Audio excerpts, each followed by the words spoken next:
Isabella Rivera, a poor delivery girl with $78 to her name, saved Korean Mafia boss Matteo Conte's paralyzed son from a roadside accident without knowing who they were. And then, in the candlelit back booth of his private restaurant, the most dangerous man in Chicago broke down for the first time in decades. The August night pressed against the windows like a living thing, humid air so thick it tasted of copper and approaching thunder, the kind of heat that made every breath feel borrowed. Isabella stood beside Noah's wheelchair in the back booth of Conte's private restaurant, this place where the white tablecloths cost more than a week of her old rent and the candles flickered across faces that had ordered murders over tiramisu. The boy's small hand gripped hers with surprising strength for 7-year-old fingers. His other hand rested useless in his lap, muscles atrophied from the accident that had stolen his ability to walk 3 years ago. Matteo Conte sat across from them. This man was worth hundreds of millions. This man commanded 15 soldiers with a single glance. His tailored suit, charcoal gray with a silk lining that caught the candlelight, hung on shoulders broad enough to carry the weight of half of Chicago's underworld. His dark eyes, storm gray at the edges, had watched men collapse into sobs and beg for their lives. His hands were scarred from decades of violence, gold rings heavy on his fingers like weapons. But right now his hands trembled as he reached for a glass of water he could not lift. Rocco and Enzo stood frozen by the kitchen door, their mouths slightly open. In 15 years of working for Matteo Conte, they had never seen this. They had seen him destroy rivals. They had seen him kneel at his wife's grave in the darkness. They had seen him sit for hours in Noah's hospital room, staring at machines that breathed for his son. But they had never seen his eyes glisten like this. Not once.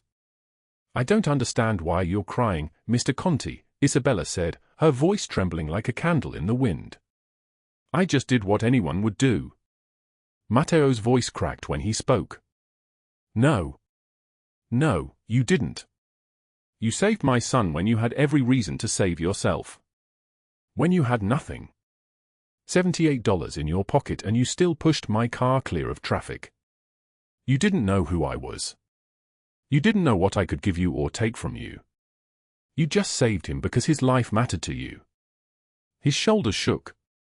One tear fell, tracing the scar that ran from his left eye to his cheekbone, a permanent map of a war fought long before Isabella was born. The most powerful man in Chicago was breaking.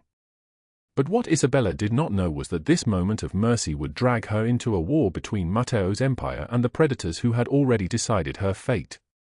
She did not know that Preston Mercer, her landlord, was at that very moment in a back office counting the money he would steal from her eviction. She did not know that Sophie Langford, a woman with pearls around her neck and poison in her smile, was making phone calls to every restaurant in Chicago with a single message: "Do not hire Isabella Rivera." She did not know that the man crying before her had once chosen vengeance over his own brother's life, and that showing mercy to her might cost him everything he had rebuilt. Before we continue, drop a like if this story hits you. Share it with someone you love and subscribe so you don't miss what's coming tomorrow. Now let us go back to the beginning, to 72 hours earlier, when Isabella Rivera stood in the ashes of everything she owned. The apartment was gone. Not sold, not emptied, but consumed. The fire had taken the walls, the ceiling, her mattress on the floor, the 2 plates she owned, the small photograph of her mother that she kept on the windowsill. It had taken her winter coat, her extra uniform, the jar where she saved coins for emergencies that kept coming. What remained was rubble. Isabella stood in the street outside the burned building, holding only a single photograph. The frame was warped, the glass cracked, but the image was still visible. Her mother, young and laughing, taken before the cancer, before the medical bills, before everything collapsed into silence. The date was Thursday, August 14th, at 6:51 in the morning. The sun was rising over Lakeshore Drive, and the humidity was already suffocating. Preston Mercer emerged from his truck like a man emerging from the water after nearly drowning. He was 56 years old but moved like he was 40, all swagger and malice. His shirt was unbuttoned at the collar, revealing chest hair and a gold chain that caught the light. His face was red, not from heat but from anger, from the satisfaction of money problems solved. "The building was fully insured," he said, his voice like gravel. You're out. You have 7 days to pay me $150,000 for the damages beyond what insurance covers, or I file for permanent eviction and you lose every possession you have. Isabella stared at him. The photograph trembled in her hands. Mr. Mercer, I lived there. The fire. The fire is your problem. You left a candle burning. I have 3 witnesses. He didn't have 3 witnesses. There were no witnesses. The candle had never existed. But Preston Mercer had learned long ago that the truth was whatever he could make people believe, and Isabella Rivera was nobody. Nobody had no credibility. I don't have $150,000, Isabella said. The words felt hollow, falling into the ashes at her feet. Preston smiled. It was not a kind smile. Then I suggest you find it. 7 days, Ms. Rivera. $150,000 or the city will own you. He turned and walked back to his truck. The engine started with a roar that cut through the humid morning air like a blade wrapped in ice. Isabella stood alone in the street, holding the warped photograph of her dead mother, with $78 in her pocket and no apartment, no job, no path forward that didn't involve ruin. She had not eaten. She had not slept. She would not cry. At that exact same hour, in a penthouse on Michigan Avenue, Matteo Conti stood at the window of his study and watched the city wake up. The walls around him were lined with books he had read once and kept for show. The furniture was black leather and steel, expensive in the way that whispered power to people who understood power. The view stretched across Chicago like a kingdom, which it was. Noah was asleep downstairs. 3 nurses rotated shifts to care for the boy, each one specialized in spinal injuries, each one paid more than the mayor made. The boy's body had healed from the accident that killed his mother. His mind had learned to live in a prison of muscle that would not respond to his will. But his spirit, something in the deepest part of him, had not yet decided whether to survive. Matteo's phone buzzed. A text from Rocco. 3 words, the warehouse is secure. Which meant the shipment had arrived. Which meant the money flow would continue. Which meant another week of survival in an empire that demanded to be fed constantly or it would collapse into chaos and blood. Matteo did not feel powerful. He felt hollow, like a perfectly programmed machine that performed all the functions of a man without containing anything human inside. He did not know that in 18 hours, everything would change. The clock on his desk showed 7:14 in the morning. Outside, the heat was already beginning to build. The weather reports predicted a storm by evening, one of those August thunderstorms that shook the city and reminded everyone how small they were beneath the sky. Matteo closed his eyes and did not pray. He never prayed anymore. Meanwhile, 3 miles away, Isabella Rivera walked into the Golden Hour diner, where she had worked the night shift for the past 3 years. The manager, a man named Derek who was neither kind nor cruel but simply indifferent, looked up from his paperwork. "You're here early," he said. "I need more shifts," Isabella said. "As many as you have. Double shifts, triple shifts, whatever you need." Derek studied her face. He could see something had broken there, something had shifted in the way she held herself. "Your apartment?" "Gone." He nodded slowly. "I can give you 6 more hours starting at noon." "That's all I have." 6 more hours. At $15 an hour plus whatever tips the lunch crowd might leave, that was maybe $120 before taxes. Not enough. Never enough. "Thank you," Isabella said. Her voice was barely a whisper. She spent the morning cleaning tables, refilling coffee cups that seemed to empty as soon as she filled them, listening to conversations from people who had apartments and cars and lives that functioned. An elderly couple celebrated their 53rd anniversary. A businessman discussed a vacation home in Cabo. A mother bought her daughter a new backpack for school. Isabella cleared the table they left behind. A $5 tip sat under the salt shaker. She placed it on top of the others in her pocket, feeling the weight of $78 becoming $83. The heat pressed down outside the diner windows. The humidity made the glass sweat. Customers kept coming kept leaving, kept tipping poorly because poor people tip poor people poorly, as if they cannot afford to believe that anyone deserves kindness. By 4:38 in the afternoon, Isabella's feet ached in a way that felt like punishment. She had 6 hours left in her shift. The sun was starting its descent toward evening, and the weather had begun to shift. The light took on a strange yellowish quality, the kind of light that came before storms. Derek pulled her aside as she was clearing a booth. "You should go home before the weather hits," he said. "I don't need you here tonight. Go home." But home did not exist anymore. Isabella clocked out at 5:15. The money in her pocket had grown to $89. She had earned $8 today and lost everything she owned. The mathematics of her life never added up. She got into her car, a 2006 Honda Civic with rust spreading across the bottom like a disease. The engine started, reluctantly, as if questioning why anyone would ask it to keep running. She pointed the car toward Lakeshore Drive and the apartment of a friend who might let her stay for a few nights while she figured out what came next. The sky was darkening. The wind was picking up. The weather reports had been right about the storm.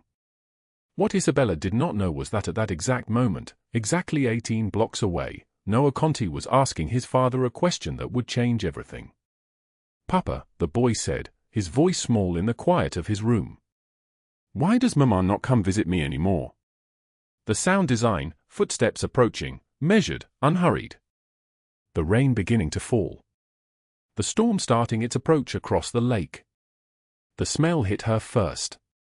Burned fabric and melted plastic, acrid and choking, filling her lungs like a curse that would not lift. Isabella Rivera stood in what used to be her apartment, a studio on the 3rd floor of a converted brownstone on the south side, and tried to understand that this rubble was her home. The walls were black. The ceiling had collapsed.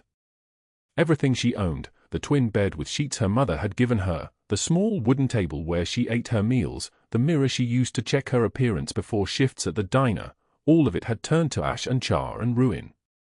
In her trembling hands, she held one thing that the fire had not taken. A photograph. The edges were curled and blackened, the corners singed, but the image survived. Her mother. 20 years ago, before the sickness, before the hospital bills that never ended, before her mother died owing $17,000 to St. Mary's Medical Center. Isabella's fingers traced the burned edge. She could not feel her own hands. Thursday morning. August heat already thick enough to choke on, the sun beating down on the street like a hammer. She was still wearing her diner apron, the white one with coffee stains that no amount of washing would remove. She had come straight from her overnight shift, Derek texting her at 5:56 in the morning, "Fire on your block." Isabella had run. She had arrived to find the fire trucks already leaving, the flames already consumed, and her entire world reduced to smoking rubble. The black Mercedes pulled up to the curb at 9:23 in the morning. Preston Mercer stepped out like a man stepping into a photograph of his own importance. 46 years old, graying at the temples in that way that made him look distinguished rather than aging. Italian leather shoes that cost more than Isabella's entire monthly rent. A suit the color of storm clouds, tailored at the shoulders, the kind of suit that required appointments with people whose phone numbers were not listed. He stepped over debris without changing his expression, his smile arriving only when he was close enough for her to smell his cologne, something expensive and suffocating. "Terrible tragedy, Isabella," he said. His voice was smooth, like honey poured over broken glass. "Just terrible. I heard about it this morning. My heart goes out to you." She stared at him. Her throat was dry. She had not eaten since the shift ended. She had not slept. Preston pulled a document from his briefcase, the leather case probably worth more than her car. The paper was crisp, official, sealed with the weight of legal language. "We need to discuss your lease obligations," he said. "I understand you've had a shock, but business is business, and I'm sure you understand that." "My apartment burned down 6 hours ago," Isabella said.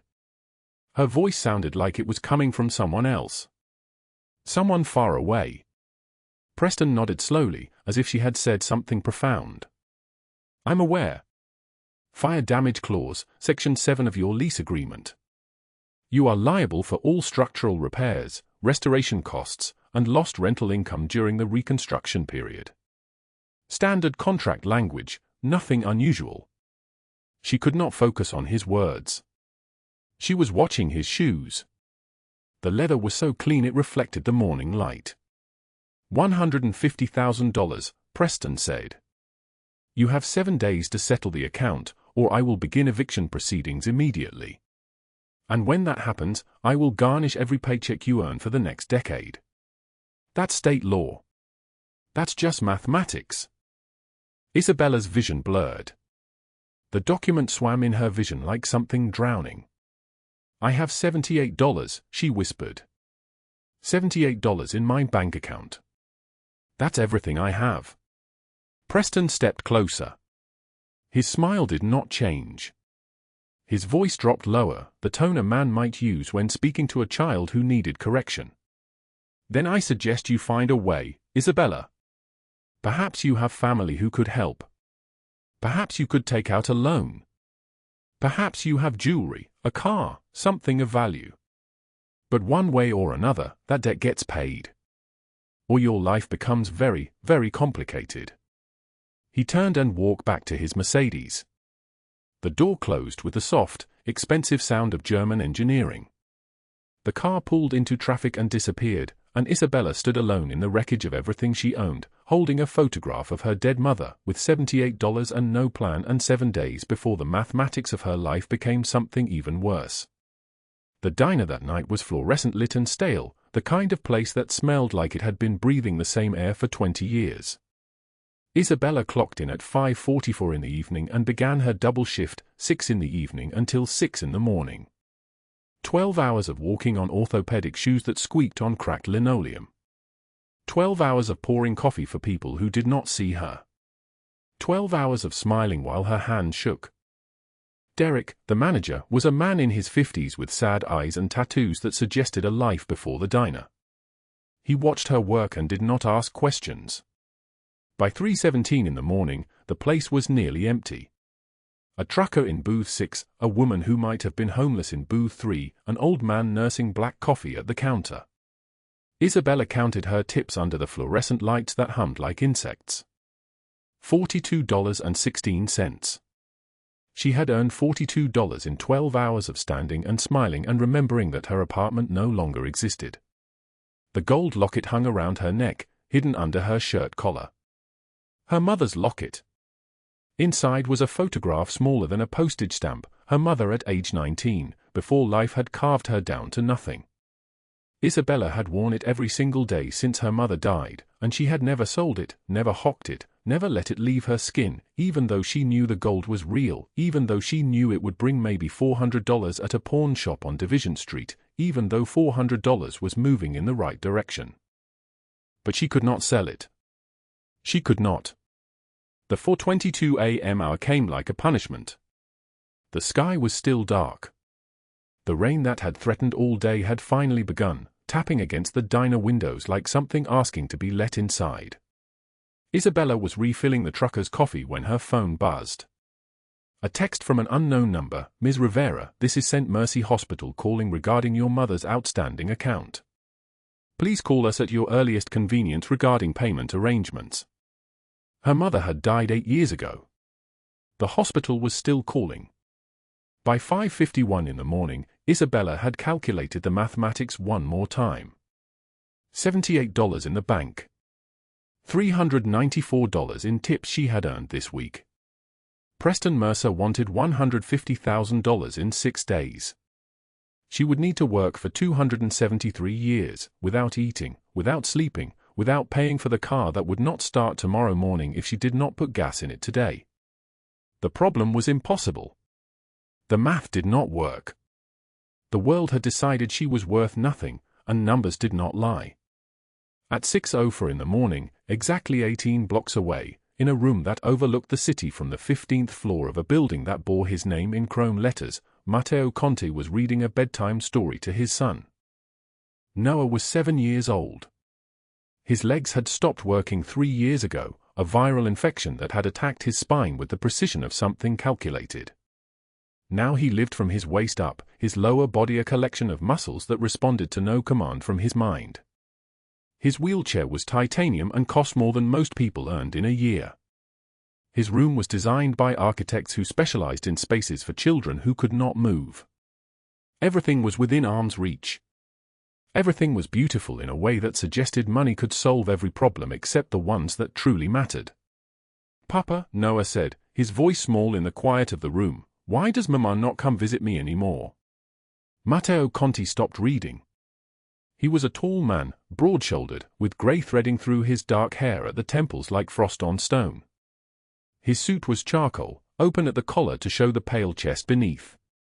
A thin scar ran from his left eye to his cheekbone, a souvenir from a night 15 years ago when his own brother had tried to kill him. His hands were large, scarred at the knuckles, the hands of a man who had done violence. His voice when he spoke was deep and solid like an oath. "She loves you very much," Matteo said. "She is just busy. The world is hard for her right now. Will she come back?" Noah asked. "Yes," Matteo said, and he did not know if he was lying. "After the rain, the sky clears." He finished the story. By the time he reached the last page, Noah was asleep, his small face peaceful in the glow of the nightlight shaped like a star. Matteo sat for a long time in the dark, watching his son sleep, making himself a promise he would soon break, that he would never again allow emotion to compromise his judgment. That softness was a luxury he could not afford. That love was a weakness that had already cost him too much.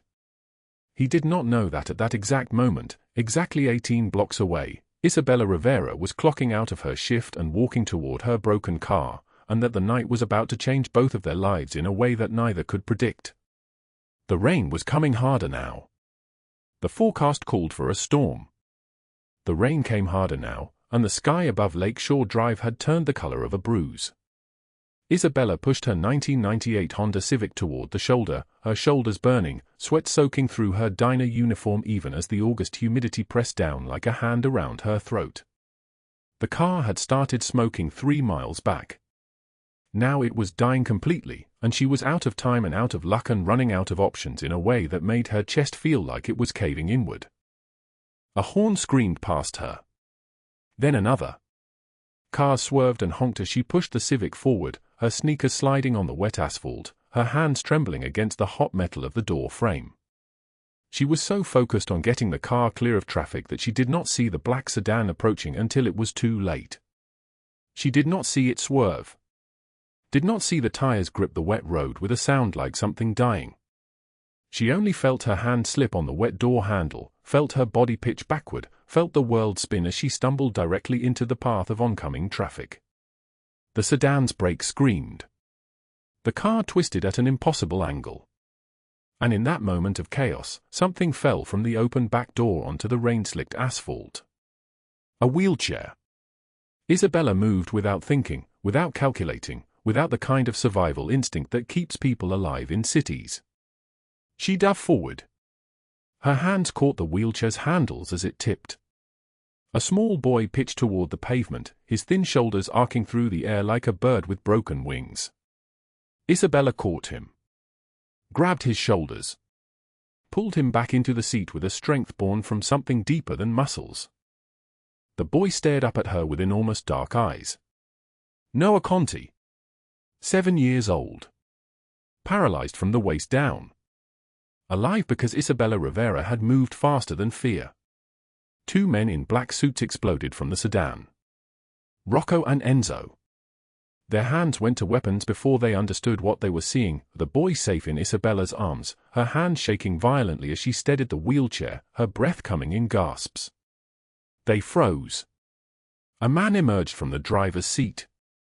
He was tall, broad-shouldered, 43 years old. His suit cost more than Isabella had earned in the last 2 years. A thin scar ran from his left eye to his cheekbone like a blade that had almost claimed his face. His eyes were winter gray.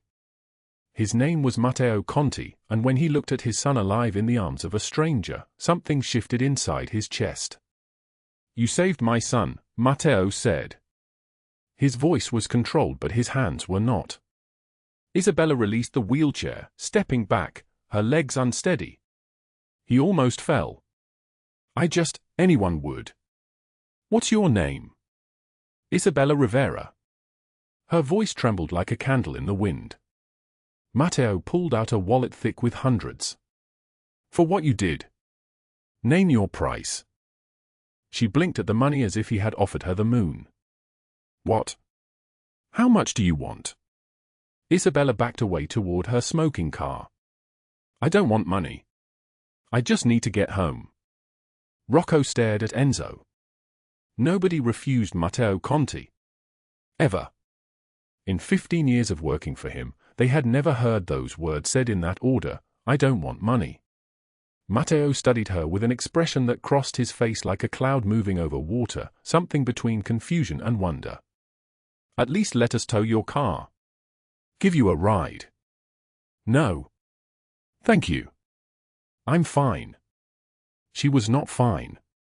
She was shaking and crying and had $78 to her name against $150,000 she owed. But she would not take money for saving a child. She turned and disappeared into the humid darkness, leaving Matteo standing in the rain, his son safe in his wheelchair, his world tilted on its axis by a girl he had never seen before and would never forget. Rocco approached carefully. Boss?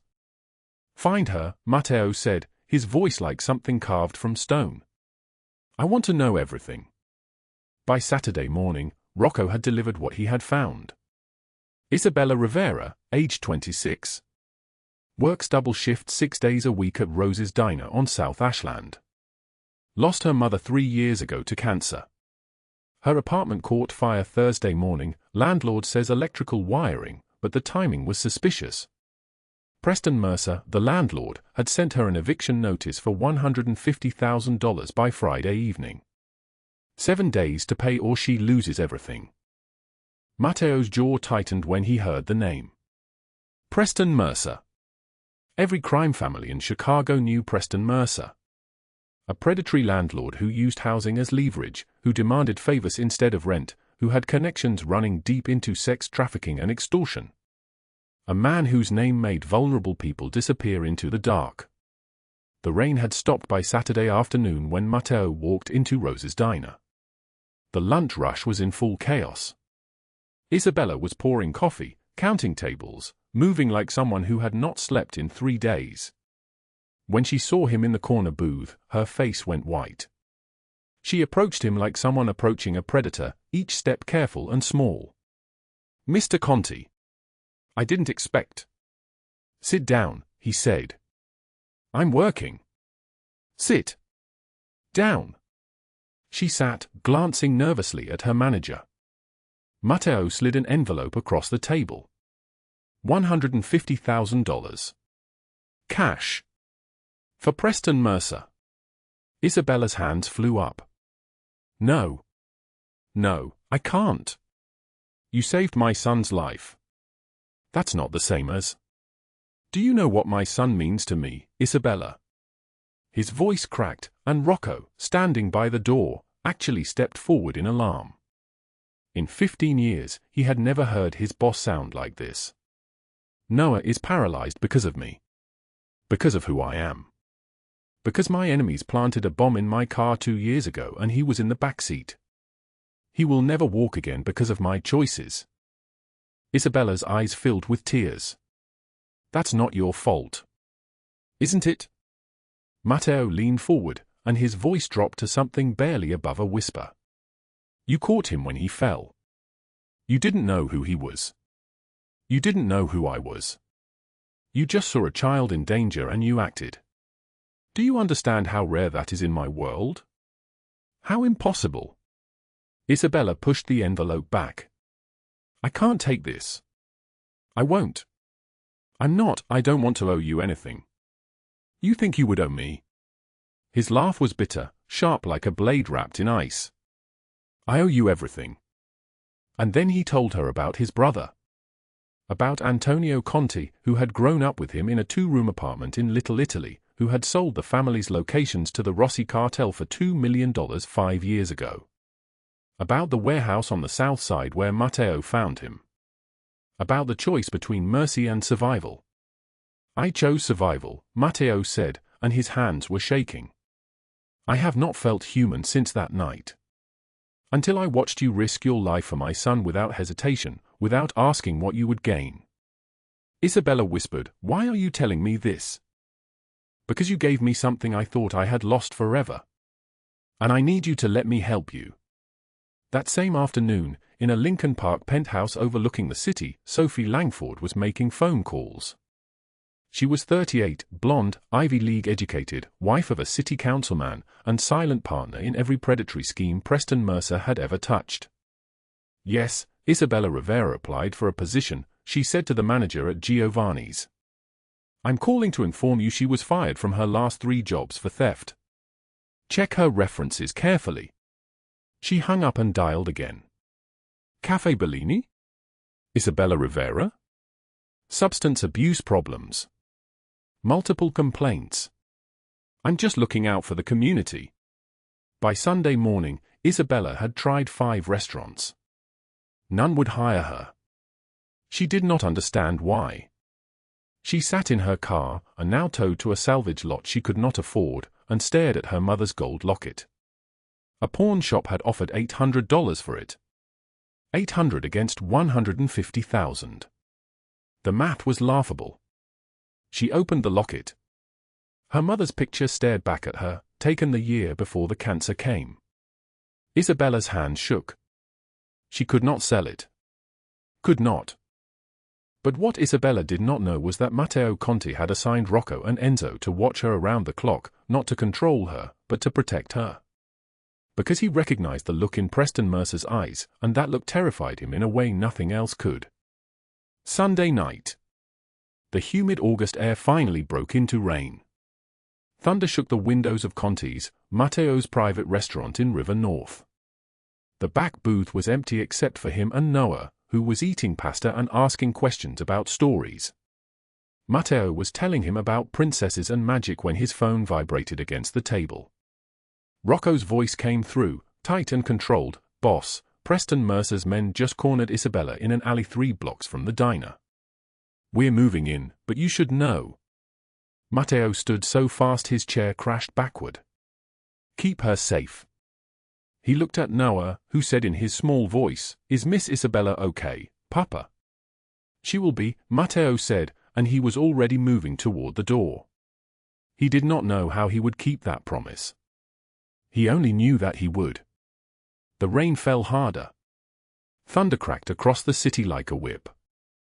The rain falls in sheets so thick Isabella Rivera can barely see the brick wall pressed against her spine. 10 o'clock on a Sunday night. August heat broke into ice an hour ago, and now the alley behind Rose's diner smells like garbage, wet concrete, and desperation. Her orthopedic shoes, the ones with the broken heel she has glued back together 4 times, slip in a puddle the size of a small lake. 3 men stand between her and the street.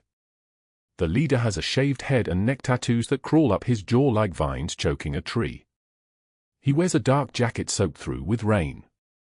His name is Derek, and he has broken fingers for a living for Preston Mercer for 7 years.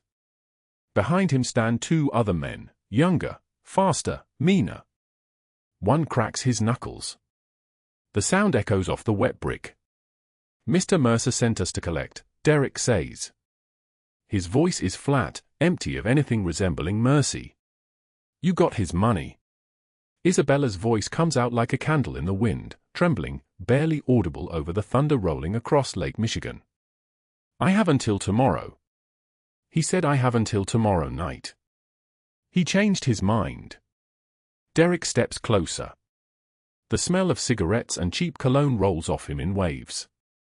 Says he's tired of waiting. Says you can pay cash or you can pay another way. We're supposed to bring you to a party. Rich clients. You work off the debt real fast. The words land like a blade through her ribs. Isabella's hands shake so violently she can barely grip her mother's gold locket. The small chain bites into her palm. That locket is worth $800 at the pawn shop. $800. Against $150,000. The math is a joke, a cosmic cruelty, a proof that God does not exist or he exists and he hates her. No, Isabella whispers. No. Derek laughs. It is not a sound of joy. It is the sound of a man who has heard 1,000 people say no, and every single time he has made them sorry. You understand what happens to girls who say no. Lightning cracks across the sky like God breaking apart. Isabella thinks in fragments now. This is how it ends. This is how I become another girl who disappears in Chicago and nobody remembers her name. She thinks about her mother, dead 8 years from cancer, who worked 3 jobs and still died owing the hospital $47,000. She thinks about the photograph in the ashes of her apartment. She thinks about the child on Lakeshore Drive, the boy in the wheelchair, the small hand she caught before gravity could claim him. And she thinks, I saved him. I did something good. And now I will be dragged into darkness and there is no justice in this world. Her hand closes tighter around the locket. One tiny thing stops her from complete surrender. The warmth of the gold. The weight of her mother's face inside it. The knowledge that the woman who created her survived cancer, survived poverty, survived a husband who drank and beat and shattered, and never once gave up. Isabella Rivera lifts her chin. You're going to have to drag me, she says. Her voice is stronger now, cracked with fear but carrying something underneath. Something steel. And I'm going to scream every step. Derek's hand moves toward her throat. Car doors slam. The sound cuts through the rain like gunfire. 2 silhouettes appear at the alley entrance, backlit by the sodium glow of the street lamp. They move with the fluid precision of men trained to kill, men who have killed, men for whom violence is a language they speak without thinking. Rocco is the taller one. Thick across the shoulders, scar running from his left eye to his jawbone, eyes the color of storm clouds. Enzo is leaner but faster, with silver rings on his knuckles and a gold watch that costs more than Isabella's entire life. Step away from the girl, Rocco says. His voice is not loud. It does not need to be. Derek's hand drops. His eyes flick to his men. One reaches for the gun at his hip. Too slow. Enzo moves like water, disarming him with a single movement so practiced it looks like a dance. The gun clatters into the rain. Enzo slams the man against the dumpster. The air leaves his lungs with a sound like a balloon deflating. Rocco has Derek on the ground in seconds. Knee on his throat. Gun pressed to his temple. The rain falls on both their faces. Derek's eyes are wide. His mouth opens and closes like a fish pulled from water. The third man runs. Enzo does not chase him. Not yet.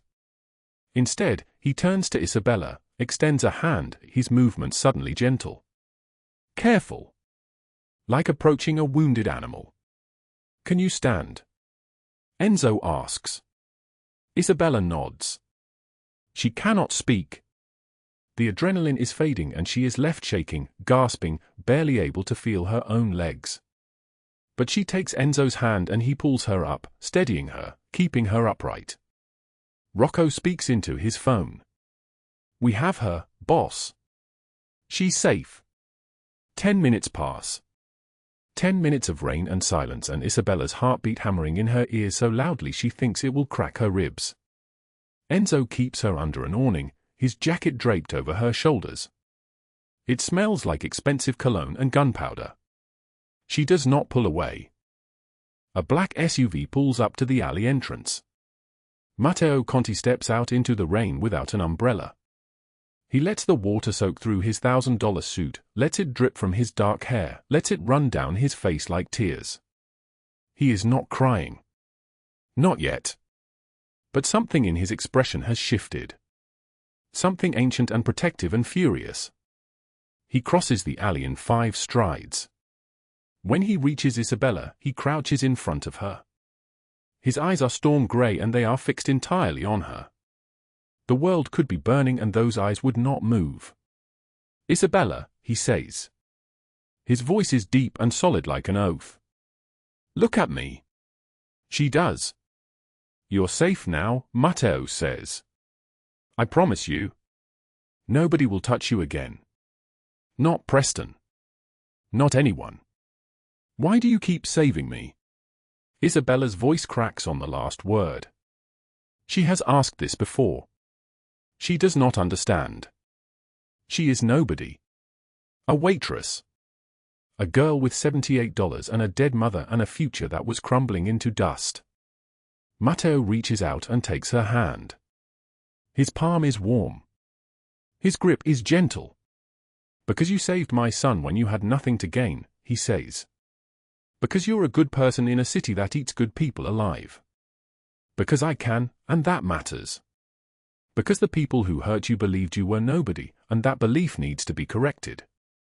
Rain falls between them. At that same hour, in a penthouse in Gold Coast, Preston Mercer is packing a suitcase.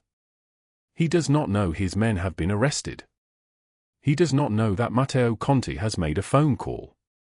His hands move quickly, throwing clothes into a bag, thinking he can run, thinking he can disappear into Mexico or Miami and start over.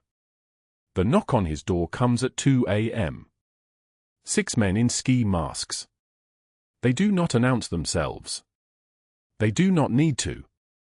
Preston opens the door because he is arrogant enough to think he is untouchable, and the first thing he sees is a fist, and the last thing he thinks before the darkness is that he should have let the girl go. They carry him like a sack of grain. He screams. He begs. He offers money, information, anything, everything. They throw him into a van. The doors slam. The engine roars to life. 3 hours later, Preston Mercer is standing in a shipping container at the port of Chicago. The walls are metal and rust. There is a bag of bread on the concrete floor. A jug of water. Nothing else. The door slides shut. The darkness is complete. He pounds on the walls until his fists bleed. When the container is loaded onto a cargo ship bound for Manila 3 days later, Preston is still inside. Still pounding. Still screaming. He will spend 6 months in a Manila prison for illegally entering the country. Then the FBI will extradite him. Then he will face the trafficking charges that Matteo's lawyers have anonymously provided to the authorities. 40 years. Federal penitentiary. No parole. No mercy. Sophie Langford wakes Monday morning to sunlight and the sound of her husband's shower running. She checks her phone. No messages from the charity board. No calls from her friends. Just silence, which is strange because Sophie Langford is never silent. Sophie Langford is always the center, always speaking, always connected. The knock on the penthouse door comes at 8 a.m. FBI agents. 2 of them. A woman with a badge and a man with cold eyes. The woman hands her a warrant. Sophie reads it. Extortion. Racketeering. Wire fraud. Money laundering. Her hands start to shake. "You need to come with us," the agent says. Sophie Langford is led out of her building in handcuffs at 9:17 a.m. on a Monday morning. The paparazzi are already there. How? How does the news travel so fast? Her face is pale. Her designer pajamas are stained. Her hair is uncombed. The cameras flash and flash and flash. By Tuesday, her mugshot is on the front page of the Tribune. Lincoln Park socialite charged in multi-million-dollar extortion ring. Her bail is set at $5 million. Her assets are frozen. Her husband files for divorce within 6 hours. Her friends stop answering her calls. Every charity board she sat on issues statements condemning her. The city turns its back on her like she was never there at all. Sophie will eventually plead guilty. 23 years in a federal women's prison. Her reputation destroyed beyond repair. Forgotten faster than she was ever remembered. Monday night, the rain has stopped. The sky is clearing like a wound finally healing. Matteo brings Isabella to Conti's for the first time. His private restaurant in River North. The back booth. Candles flickering. Noah is there in his wheelchair, smiling when he sees her. Isabella sits across from Matteo. She is still wearing her stained diner apron because she came straight from her shift. Because she did not know she was coming here. Because Matteo simply appeared at the diner and said, "Come with me," and she came. Matteo slides a bank statement across the table. "Your debt is paid," he says. Preston Mercer is gone. Sophie Langford is gone. You're free. Isabella stares at the paper. The zero balance. All of it, gone. $150,000, erased like it never existed. Like it was never real. Like it was just a nightmare and she has finally woken. She breaks. Not delicate tears. Not the controlled sadness of someone maintaining composure.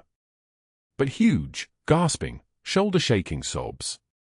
The kind of crying that comes from something breaking open in the deepest part of her chest. All the fear, all the desperation, all the nights she counted change and wondered if she would survive until morning. All of it pours out like rain. Matteo reaches across the table and takes her hand. His own eyes are wet. Rocco and Enzo, standing by the kitchen door, exchange glances neither has voiced in 15 years of working together. In 15 years of following Matteo Conti through wars and bloodshed and calculated vengeance, they have never seen him like this. They have never seen their boss cry. But tonight, watching this poor girl with $78 break down in relief, Matteo's shoulders shake. One tear falls. Then another. Noah wheels closer to Isabella, putting his small hand on her arm. "Don't cry, Miss Isabella," he says in his small voice. "Papa says you're family now." Matteo's voice cracks when he speaks. "You saved my son when you had nothing to gain. You showed me what mercy looks like. You gave me back something I thought I had lost forever. The ability to choose compassion over cruelty. The most powerful man in Chicago is breaking down in a candlelit booth, and the two men who have followed him into the darkness stand witness to something unprecedented.